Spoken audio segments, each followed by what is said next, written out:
डेमा गइसके म जान्छु भन्दा पनि एकछिन यहाँ बस्दै गर्नु भने बजार गएर यत्रो रोटीहरू 3 तारा ल्याएर टोकरीमा तिउरा पनि यति थियो जस्तो त्यो खाजा खानु भनेन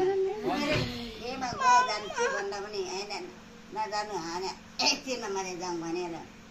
एकछिनमा जाँदा त डेमा त उकालोमा काटेर गइसके आज हामी उठ्टा अब भोलि मात्रै जाउँ भनेर म त्यत्तिकै मलाई बैशाखे पुर्ने यति जुन कति राम्रो आएको थियो कति राम्रो डाँडामा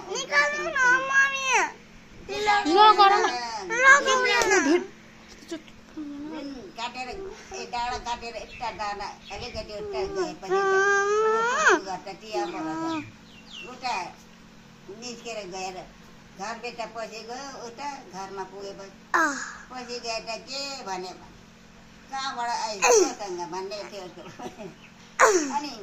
तिम्रो बुहारीसँग आए त्यसो भने बुहारी भने आज ल्याउने थियो त्यसो भन्दै बसेको थियो मलाई त पारिहाले भनेर आमामा के कस्तो नराम्रो लानु भयो त्यहाँदेखि त के काका उसको छोराहरू थियो थाहै छैन खबर लेखेर पठायो होला चिठी पठायो होला अब मास्टर मान्छे हजुर भाइदारले भने कतै नजाओस् यतै आओस् भन्यो अरे र हामीले अब त्यता त्यसले 3 भाइ उसको छोराहरू 1 बहिनी छ होला माथि यो जेठा के बुढा टिपेर जानेको उसको जेठा छोरा त माथि धेपालामा छ भाइ उसको छोराहरू उहिले म त नाचेन साकेला पनि नाच्नु भएन सपनामा कट्टा कट्टाले मिलेर बरान्डा माथि खाना लाउको कट्टा कट्टा नाच्दै थियो सपनामा देखेँ नि म त अनि कोपासँग पहिला धान नाच्नु भएन म त नाचेन साकेला पनि नाच्नु भएन साकेला सिली अब सपनामा देखेको त्यस्तो दिपनामा पनि म नाचिनँ पनि कति भयो तपाईँलाई कोपाले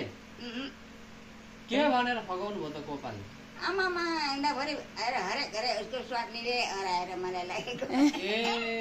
उसको बुढीले नै हराएर मलाई लगेको हरेक भन्दै हरेक के भन्यो भने म त अनि भनेर पनि नमानेको नि अब कहाँ अब हिँड्दाभरि आउँदै के भन्दै थियो यसको सिलाङतिर डेमा भएको थियो जाउँ भन्दै थियो म त नजाने भनेर मतलब कोपाले भगाएर उता लानु खोज्नु भएको यसको श्रीमती घरमा खाँदै बस्ने एक त परि काम नगरी खाने उसको दाजुभाइले मागे ल्याइहाल्यो विदेश गएर आएर हजुर परमलेमा भन्ने पार्यो